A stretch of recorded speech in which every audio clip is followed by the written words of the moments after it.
Ooh, that looks tasty.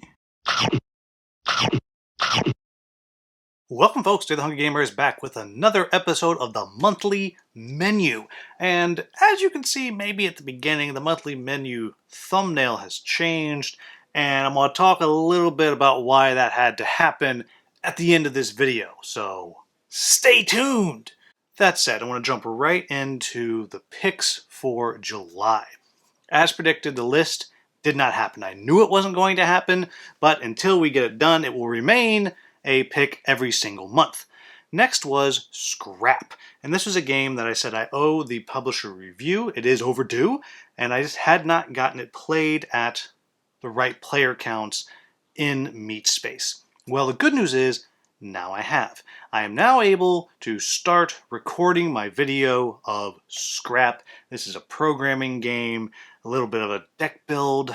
It's not really accurate because there's only a few cards you have, but a little bit of a deck builder, a little bit of area control, and asymmetric factions. Very, very unique game. Very clever game that I'm very happy that I've been getting a chance to play. Next on the list was Paracle, The Gathering Darkness. This is a dungeon crawl that I really wanted to get back to, especially because it was my summer break. I like to play as many dungeon crawls as I can over summer break. And yes, I did get it played a lot. I got it played a lot. Really, really had a good time. Next was Vantage, which was one from Stonemaier Games. It was a little bit of an advanced copy. And yes, I did get it. Yes, I got to play it. Yes, I put out a review on it. Really liked it. Really, really, really enjoyed Vantage. Just really a lot of fun, especially for me. Might not be for everybody, but it is for me. And next was Above and Below Haunted. And yes, I got that one played too. In fact, I also have a video of that one that is also out. Really enjoyed this one too. Had just a great time with it. Mrs. Hungry Gamer likes it a lot as well. And we liked it so much I actually went and purchased the PNP Tariff Relief expansion that they put out. And I will also point out, before I jump to the top 5 games of the month, that it actually was number 6 Above and Below Haunted, so it just missed out on making my top 5 games of the month. So just a really cool game, really enjoy it, and I really want to get it back to the table soon. So moving into the top 5 games of the month, as a reminder, these are the games that hit the table the most during the month, and I count sessions. So if I sat down and played 3 games in a row, that's only going to count as 1. So that's just how I count it. In general, that kind of evens out to where a very fast game will get played a few times in a row, equal out to one sitting of like a dungeon crawl, something like that. But coming in at number 5, and this is one that I haven't posted the video yet. So what you're actually seeing up here right now is the unreleased how to play video of Mercurial Alchemia. This is the follow-up to Mercurial, which was a kind of a tableau building dice chucker, and ostensibly in that game you were discovering this frontier town. Well, Mercurial Alchemia is the follow-up. It's years later, the town's established, and alchemists are coming out to kind of explore and make things with these new plant and wildlife and stuff that's out there. And this is a heavy game. It is a lot going on. I mean, it's not feudum heavy, but this is a game that is at the edge of weight for games that I like. And I really enjoyed it. And this was one that when I was asked to do the how to play video and I was reading through the rules, I thought I'm either really going to like this game or it's just going to be too much. And I don't think there's an in-between. And there wasn't. I've really had a good time with this game. I think it's just delightful. It's beautiful. It's got a lot of stuff going on. I've played a whole bunch of times now, and there's still some things that I have barely even touched on. So very cool game of deck building, a little bit of dice chucking, a little bit of kind of resource management going on and worker placement. And it's just all very, very clever, and potentially is going to be a very, very pretty game in the final version. Number 4 on the list is Land vs. Sea, Uncharted specifically.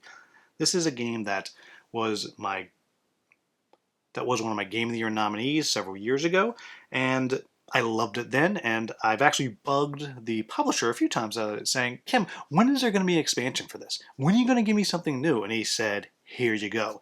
And this is on Kickstarter right now, or will be on Kickstarter for another few days after the release of this video. And it is a wonderful, wonderful tile-laying game with amazing art. It just looks pretty as you look at it, but if you dig in, there's all these Easter eggs hidden in there of Star Wars and 2001 and all kinds of stuff just kind of hidden in there. Stunningly beautiful, easy to play, and just a lot of fun. I really, really like it, and this new expansion really just kind of knocks things up to the next level. Number 3 on the list was Iridia, The Paths We Dare Tread. And this was a game I waited years for when I backed it, and I was really excited for it. It's on my 5x5 this year. I've already finished that 5. And after the first few plays, I still wasn't sure what I thought. Because the first couple of games that we played, a lot of it was kind of learning stuff and feeling things out and trying to understand how things worked, and I just wasn't sure if it was clicking with me. Well, having come back to it a lot, it did click with me, and I'm really, really enjoying it. It is now vaulted up into the potential top 10 dungeon crawlers for me, which is good timing, because sometime in the next 3, 4, or 5 weeks, I'm going to be recording my revision to my top 10 dungeon crawls for 2025. So, good timing, I suppose. Which brings us to number 2, Paracle, The Gathering Darkness, which I played just a little more than I played Iridia. And as I've mentioned several times as this game has showed up on this list, it's really clever. It has a very cool combat system that, when it is combined with the way the app works, well, it's a website because it's not an app, it's really good. It's a decently sized box. It's very heavy. There's a lot of stuff in there. But all the story that you're dealing with is done through the website, which is a pro or a con depending on who you are. But it allows for them to keep changing the story as it goes, adjust things, and it's just so good. I really am enjoying it more and more every single time that I play it. It has a really cool magic system that's so simple, but it just makes so much sense. The way you can level up your characters and kind of do anything you want with them is really, really satisfying. So really, really enjoying Paracle, The Gathering Darkness. I came at number 2. And obviously, as you can tell, is potentially in my top 10 dungeon crawls revision 2025. Which brings us to the number 1 game of the month. Speaking of a game that might be able to sneak its way into the top 10 dungeon crawls of 2025, or revised 2025, Nanolith. This is a cyberpunk adventure game that is a lot of dice placement and some very cool kind of story elements that you're dealing with. And I liked it when I previewed it on TTS, and they sent me a copy. I did another preview, and at some point in the next couple of weeks or months, I actually have another recorded video about it after the fact. And again, it's really fun. And this, like the last 2, potentially might sneak its way into my top 10 dungeon crawls revision video. Very cool game, some interesting story, easy to kind of get through and play. It all fits in the box, which makes me very happy, and really, really enjoying Nanolith as well. And that came in at number 1, though just barely came number 1 over Paracle and Iridia. Now, that brings us into the picks for August, starting out with the list. And I'm going to try something new. I'm going to actually pick a game off the list specifically that we're going to try to play. If we play anything off the list, it'll count. But specifically, there's a game that I owe a review to, I should say, called Here Be Dragons. And I just haven't gotten it played. And I've been sitting on it for a long time. They're probably furious with me. But I haven't forgotten. I've just been lame, I guess. But I'm going to try to play Here Be Dragons, specifically off the list this month. We'll see if that happens. Next is a game that was on my 2023 revision of the top 10 dungeon crawls, and that is Adventure Tactics. And specifically, I want to get this to the table again because I need to see if it's going to remain in that top 10. This is a fantasy, cartoonish, which I'm all about, boss battler with epic character creation.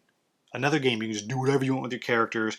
Very, very clever the way that works. And I've really enjoyed Adventure Tactics in the past, and we'll see if I still enjoy it. Next one on the list is one that was on the list this past month, and that is Vantage. Nothing to say about it. I just want to play it again. Which brings us back to Iridia, The Paths We Dare Tread. This is another one that, truth be told, I'm trying to decide if it's going to squeak its way into that top 10, and because this one is so big, I really need to kind of dig in and get a little bit deeper to see where it falls. I've gotten a lot of the way through Adventure Tactics. I've gotten a lot of the way through Paracle, and I got a lot of the way through Nanolith, so I'm really got a good vibe of that. but I feel like I've only scratched the surface of Iridia, so I need to dig back into that. And that brings us to the very last one on the list. And this is an old legacy game called Rise of Queensdale. And Original Don and I, every so often, we go down and visit Peter Vaughn from Cardboard Alchemy down in Los Angeles, and we game for a few days. And this time, Peter had mentioned that there is this legacy game that Peter wishes had been played. It's just sitting on the shelf. And that is this older legacy game called Rise of Queensdale. It's a Euro game. It's decently reviewed. And so we decided we're going to do it that weekend. So I'm committed to it. It should be a gimme unless Peter can't find it, which is possible. So Peter, find that game or I'm going to look like an ass on my own video. So with that said, thank you very much to our channel sponsor, Noble Knight Games. As always, I really appreciate their sponsorship. They are a great place to buy used and new games. Actually, have really good prices for new games and pre-orders. And you can find lots of stuff that maybe you wouldn't be able to find otherwise. And if you're looking to offload your games, you're not going to get top dollar for it, but it's easy and free shipping and all that. So, as I always say, I was a patron of Noble Knight Games long before they ever sponsored me, so really appreciate them. And finally, I'll say thank you to the channel members. Now, at the beginning of this, I mentioned that the thumbnail has changed for the monthly menu. It's also changing probably for Boards and Brews, and that's because my laptop is no more. It is gone. And with that, I lost not a ton of stuff I can't get back, but some of the thumbnails I can't get back. And so because of that, I've had to create a new one. And so because of that, I'm going to have to create new thumbnails. But I can do that because I was able to buy a new laptop, in part because of the channel members. And to be clear, I'm not making enough money off the channel memberships to buy a new laptop. It made it far less painful, and it would have been far harder for me to absorb that hit without the channel members and the subscribers and the YouTube ads. It put a significant dent into the cost of getting this new laptop, so I get to make more videos. I'm going to have a new thumbnail, and all of these things I'll be able to keep doing. So thank you so very much to the channel members. It really helps. As always, if you're interested in becoming a channel member, just check right down in the description. It says join this channel. Just click on it. You can find out how to do it. It's as inexpensive as 99 cents a month. And so thank you to all of you. And you've seen your names cycling across the bottom of the screen here. So there you have it, folks. That is another episode of the monthly menu. Hopefully I'll have all the things knocked off the list for August. We shall see. Keep an eye out for this upcoming new revised dungeon crawl list. They're always pretty interesting and popular. I'm very excited about it. And I'm really excited this gives me an excuse to force myself to put some of these dungeon crawls on the table. So, in any event, there you have it, folks. As always, if you enjoyed this video, please like, subscribe, share, maybe become a channel member. As always, thank you so much for watching. Have a wonderful day.